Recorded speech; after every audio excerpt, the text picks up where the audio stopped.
Daniel, this is an amazing article that you wrote yesterday. I feel so stupid, uninformed, that I didn't even know this was happening in my community. And I asked Stu this morning. He said, I never even heard of it. Sarah, no idea. Had you heard of it? No. No, not at all. It is incredible, and I want to get to the reason why we don't know it in a little while. But first, welcome to the program. Tell us the story. You know, and it's great to be back, although it does seem like we're always discussing sudden deaths together. No, really, died suddenly. Well, to be fair, 18, 20-year-olds dying suddenly doesn't elicit any suspicion in our media body politic. So, I guess in some respect, you can't blame them for ignoring deaths of 90-year-olds. But I think, I started covering this before COVID, 2019. The murders occurred between 2016, 2018. But it really has gripped me a lot more post-COVID. After everything we saw about the treatment of seniors, particularly in senior care living facilities, the way they were treated first with the COVID-positive patients being brought back in and then just locked down, given no treatment, being experimented upon with endless boosters after they realized they were problematic. And, do we have a problem in this country where we have a big debate over the life of the unborn, but not so much about the life of seniors? And look, we're all going to become that one day. So you took it to the ending, on why. And I think you're right. We don't know this story because it is an old person dying, and old people die all the time. And there is something in our society that is happening that is devaluing the lives of the elderly, especially those who are living alone. They're, in a not a nursing home, but a living facility, a retirement place. And that's where these things happen. But this case is so astounding because it was so clear in retrospect, and nobody did basic police work. So start at the beginning. How did this guy, who is he, and what did he do? Sure. There are so many angles to Billy Chemirmir. First, obviously, there's the deportable alien angle as well. He was a Kenyan national, overstayed his tourist visa in 2004. No. 2004? No, we fixed that after 2001. Yeah. The one thing we didn't do post 9/11, we clamped down on American liberties, but then foreign nationals coming in, overstaying their visas. But like many, he found a way to finagle status, got a green card, fine. But even with a green card, he was deportable before a single murder is alleged to have occurred. He had 2 DWIs, he had an assault. And then he was even sentenced to 70 days for trespassing the first facility after 3 of the murders that should have easily raised awareness, but somehow he was released. And so the first red flag is the whole immigration thing, that we have millions of ticking time bombs in this country, career criminals that are foreign nationals. We have enough of our own. Other countries' criminals we don't remove. The last I've seen, ICE has final removal orders, meaning they've gone through their court ruling and their appeals on 4.8 million individuals, mainly illegal, but some LPRs as well, who remain indefinitely in the country. And those are the ones that they target, which are particularly bad because that's what ICE generally targets. So all of this was avoidable just from an immigration law standpoint. For the love of Pete, start at the beginning. Tell us what the man did. Well, that was the pre-beginning. So now he went on to stalk at least 4 upscale senior care or senior living facilities in Dallas and Collin counties, and would either follow the victims into their room as they were slowly walking in, or knock on the door and pose as a maintenance worker. And this is after hundreds of hours of stalking the hallways and somehow not being detected.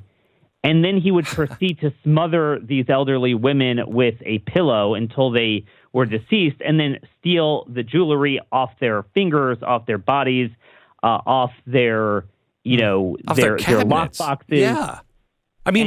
How did the people the first time, the lady is smothered, they come in and they don't notice her jewelry is missing. Did the families notice that the jewelry was missing? So I actually spoke with the nephew of the first victim, Dr. Catherine Sinclair. By the way, these were not seniors like Mitch McConnell and Joe Biden. I mean, although they were elderly, they were very vibrant. They were constantly going in and out, which is how Chemirmir was able to stalk them. They were very, they liked dressing up, doing their hair. They wore a lot of jewelry, and it, gained his attention. So it was bizarre to the families that they died suddenly. It could happen. It does happen.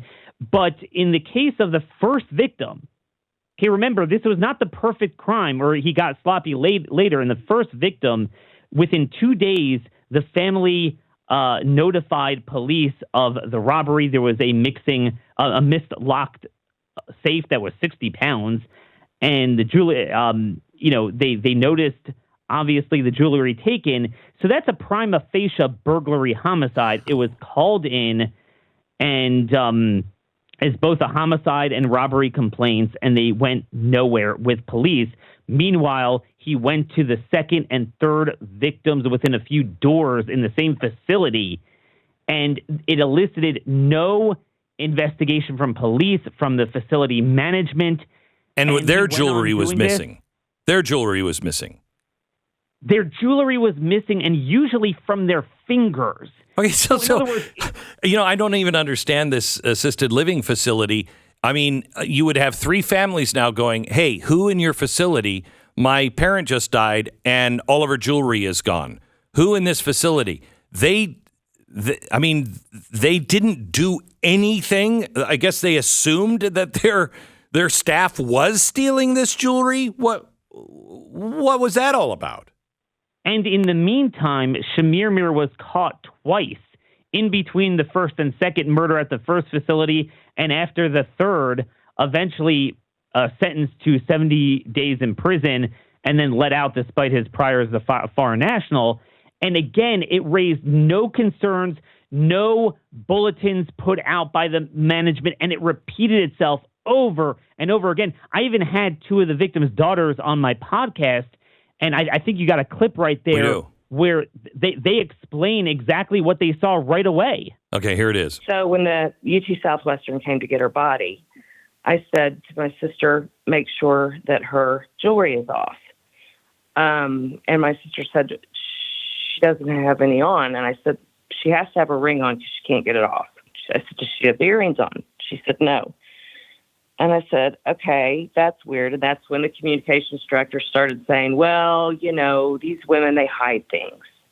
And he actually said, sometimes they hide them in their panty drawers. My brother was thinking, what in the world? Like, why would he say that? How does he know that? And the next following days, we were like, he did it.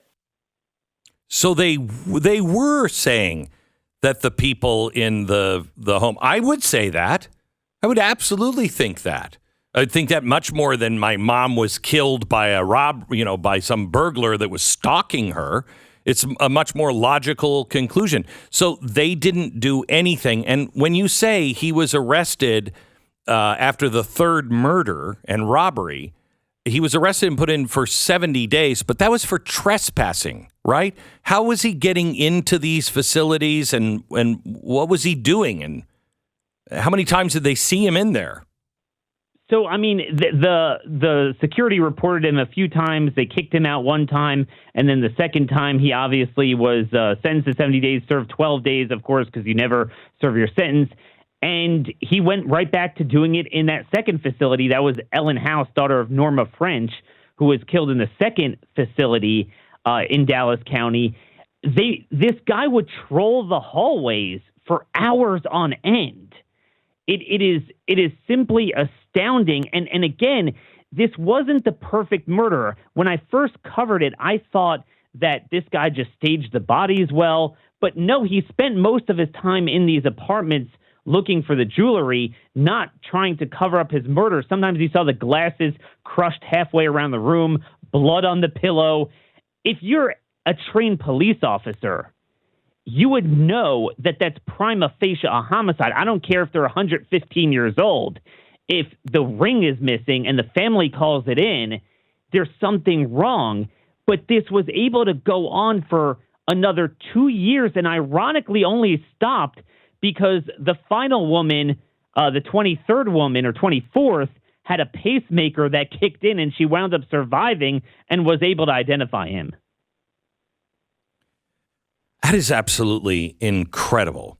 And yet he's not being, they're not asking for the death penalty. In Texas, they're not asking for the death penalty.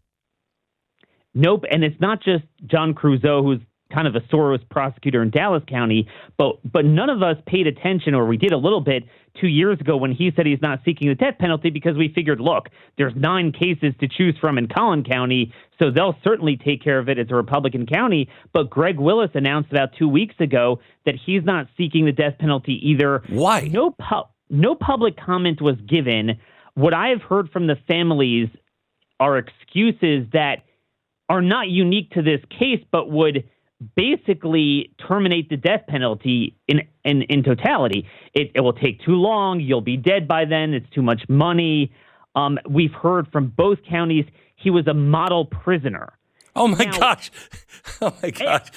Everyone on death row is a model prisoner afterwards. I mean, you had the famous Carla Faye Tucker drama under George W. Bush in Texas that she found Jesus, and they all say that. This is nothing new. It's usually more the gangbangers that commit crimes in prison. The serial murderers are kind of loners. They're not going to do anything. It's just something's very bizarre because when I look at stories and I find anomalies before, during, and after. So the fact that this was never caught, the fact that during the process the families weren't mollycoddled and treated like you would expect victims of something like this, they had to beg for indictments, they had to beg for changing of the medical examiner's determination of death. Reluctantly, they gave indictments, but only went to trial on 2 of them. And then now, no death penalty. The state doesn't seem to be interested, at least from what I've heard. All right. Okay. Here's the thing. You know, David, I want to talk to, not David, I'm sorry, Daniel, I want to talk to you after the show, and we'll have Ricky or somebody reach out. This is ridiculous. This is Texas. If you've got a guy who we know killed 22 or 23 people, and he was doing it cold-blooded murder, and he was doing it just for the money. If you can't get a capital case on that guy, well, then the death penalty doesn't exist really in Texas for anybody. And I think because it is a conservative county, I think we should highlight these. I'd like to talk to the surviving families. I'd like to hear them. I mean, I assume they want the death penalty for this guy. And I would assume that there's a lot of people in Texas that live in these counties that will find this to be an outrage. And I think they're getting away with it because no one knows this story. You've done a great service, Daniel, in bringing this to America's attention. I mean, this is one that's going to go, in a gold star afterlife on this one.